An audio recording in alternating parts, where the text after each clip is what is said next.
Who else knows this plant? I used to have like terrible chest cold. My cold was so bad. That's when my cough, feel like something move from my chest. And my grandmother said, look here.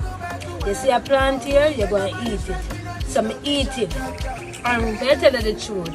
You see, from my grandmother did those things, I never really get back a major cold, a chest cold, none of that again. Let me tell you, say it works.